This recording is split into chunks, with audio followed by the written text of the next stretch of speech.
We're going to talk all about the US racing because the Breeders' Cup is very close. There were lots of clues across many tracks at the weekend. And I'm pleased to say my Stateside Live presenter, colleague and good friend Luke Elder joins us now. I'm quite excited about this, Luke, because we actually get to sort of see you at home, which is quite unusual. He's checking everything's tidy. Tell us about the weekend, because there were so many clues. Where do we start? We start, I think Ted Noffey is the best place to start. Look, there were loads of clues for the Breeders' Cup. It's a fantastic weekend at Keeneland. Belmont, the Big A was brilliant as well. Santa Anita had some good stuff also. But Ted Noffey, he seems like the real star. Look, he looked very good at Saratoga 2 starts ago when he won the Hopeful. I mean, he's run 3 times. He's won 2 Grade 1s. This was very good, though, yesterday from Ted Noffey. Blackout Time, the horse on the outside, is going to try and close late on. But Ted Noffey keeps on finding. He was sent off 5 to 6 favourite, but look, he's going to be well fancied when you go into the Breeders' Cup. The concern is that there might be something faster than him early on. At Del Mar, that's kind of been the way to win juvenile races on dirt. Regards to the Breeders' Cup in recent seasons. We saw it last year with Gaming and Citizen Bull. They went forward and they managed to stay there. However, Ted Noffey does have a ton of early speed, and if you're, say, not as interested in your American racing, this is absolutely a name that you have to know. And we talk about special names for horses. Camelot was saved for years by Team Ballydoyle. Ted Noffey is a play on the name for the general manager of Spendthrift Farm who owned this horse, Ned Toffey. So whether they've saved the name for a while, I don't know, but this is a horse, Darrell, that genuinely had to be good. Yeah, absolutely. I was just thinking, if you're trying to see, if someone says to you, give me one I fancy for the Breeders' Cup, and I think a lot of people would reply with Ted Noffey, because he can sort of do it both ways, can't he? I mean, the fact he's 8 to 1 or thereabouts for the Kentucky Derby already, it's probably slightly worrying, though, Luke. It is a bit, but he's got the best form. There's nothing else in the race that has really achieved anything towards his standard.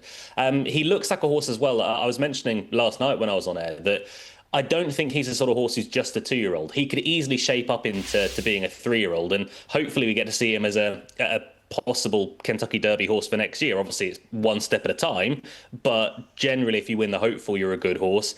Generally, if you win the Claiborne Breeders' Futurity, you're a very good horse. And look, he's won both of them, so he ticks a lot of boxes going into Del Mar later on this month for him. Yeah, few surprises over the weekend, which we'll get to in due course, but not so. Ted Noffey continues to stamp his authority. Now, we're looking at your eye-catchers. We move on to Napoleon Solo, who ran in the Champagne. That was sort of bubbling just beneath the favourite in the betting for the juvenile. What are we making of this performance? Because, of course, It's Our Time was odds on, was going to win this race by a mile and totally blew out. Yeah, It's Our Time was probably meant to win the Breeders' Cup Juvenile, but It's Our Time is the 6th, is tiring back in second. Will end up finishing 4th, but take nothing away from Napoleon Solo. Has quickened away in really good effect, and nothing could possibly live with this horse at all. Joel Rosario was all smiles afterwards. This was his first time as well running the mile, so there was a real question mark whether Napoleon Solo would handle this sort of trip, but he's bred for it. He's by Liam's Map, who was a Breeders' Cup Dirt Mile winner. A mile should never really have been an issue. It was just whether it was going to be an issue at this stage of his career. But look, he's managed to quicken away nicely.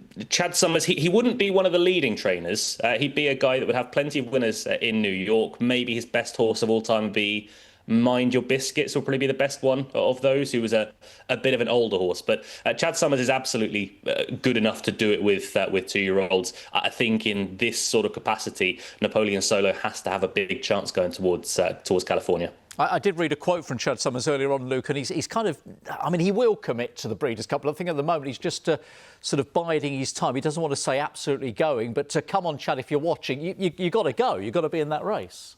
Yeah, absolutely. Look, you only get one chance to run on the Breeders' Cup Juvenile, don't you? I know there are more races further down the line, but you have to take your chance. You've just won a New York Grade 1 in that sort of manner, and you've beaten one of the hot commodities for the Breeders' Cup Juvenile. Now, granted, obviously, Ted Noffey is standing in the way, but we see time and time again, you shouldn't fear just one horse. Every horse can have an off day. And we talk about speed as well. Napoleon Solo's got plenty of early speed. That's going to be a massive, massive help for the Breeders' Cup Juvenile. I think the last 2 years, it's been won by a horse stealing it off the front. Fierceness being one, who admittedly was the best horse in the race anyway. And then last year, as I say, Gaming and Citizen Bull took each other on, and they rather did damage to each other, but nothing could get to them once again. So I feel it's a Californian way of tracks riding in late October, early November. It was a weekend of firsts, both in the States and, of course, in France. You think back to first arc, obviously, for Francie Graffard, and a first Group 1 for Ben Curtis, as we're going to focus on the First Lady Stakes now, which is your other eye catcher. I mean, this is great to see. I'm amazed he's not had a Grade 1 so far, but take us through this finish, if you will, Luke.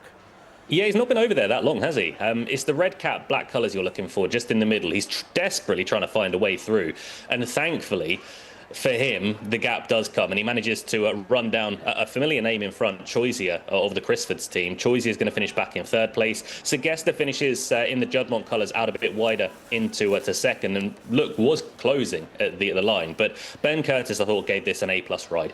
He managed to find the gaps when they were presented to him. He waited patiently when they maybe weren't there. And you could see after the line as well how delighted he was. And rightly so. You managed to get yourself a big race win. Over in the UK, Ben Curtis was a very good. Maybe he deserved. He's gone to America. He's uprooted everything. Regards to earnings, they'll be up massively because they actually run for real life prize money over there, whereas in England we don't really do that.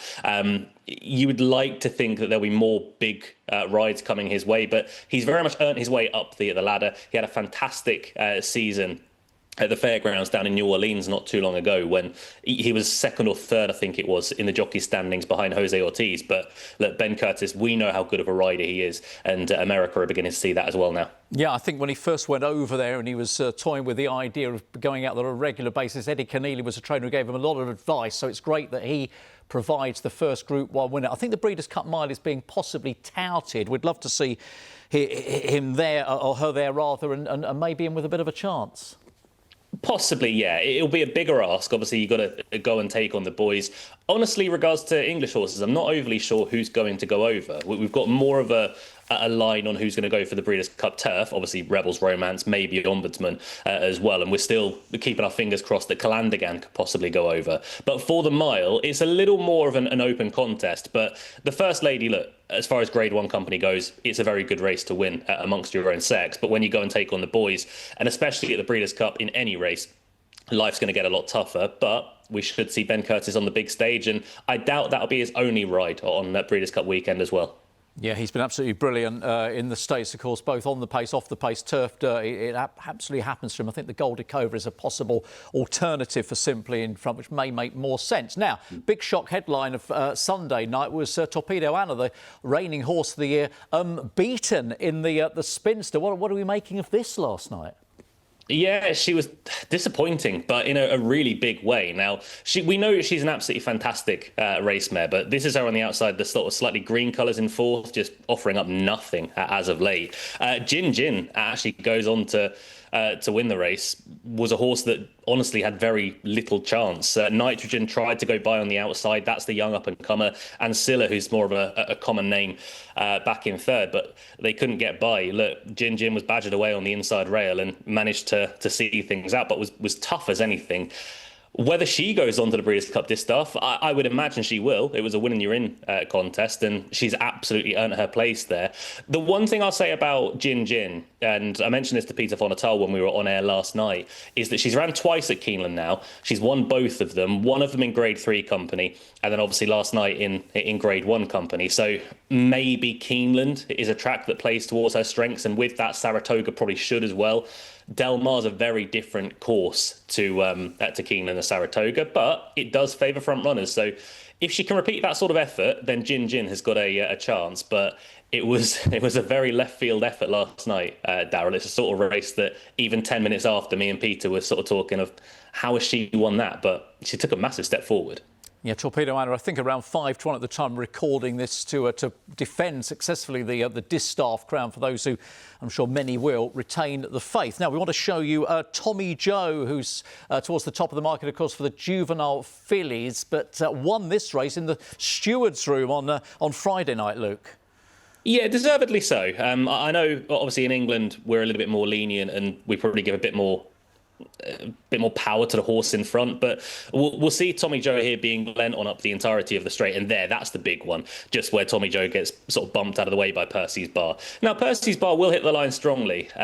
Tommy Joe, it was a bit of a lackluster effort in all honesty. Look, if Tommy Joe can pick up from that and return to somewhere near the form or the potential that we saw going into this race, then yeah, Tommy Joe will be a chance, or will have a chance. And Spendthrift have got a strong hand going into the Breeders' Cup, but maybe Tommy Joe is the horse that had the credentials sort of tarnished the most out of the lot of them. So, you know, yes, she managed to win. She managed to do it in the ugly way of going through the steward's room, which was deserved. But at the same time, I wouldn't be leaping about trying to back her for the Breeders' Cup now. Luke, thank you very much. We're getting very close, aren't we, to the Breeders' Cup? We're getting very excited. I know you're going to be here on Breeders' Cup Saturday night in the studio to help everybody through the action there. And the countdown is very much on, and hopefully a few clues to help everybody on their way. Absolutely, looking forward to it. It's weird that it's in October, but remember to get your sweets in for Halloween night, otherwise the trick-or-treaters will ruin your Breeders' Cup fun.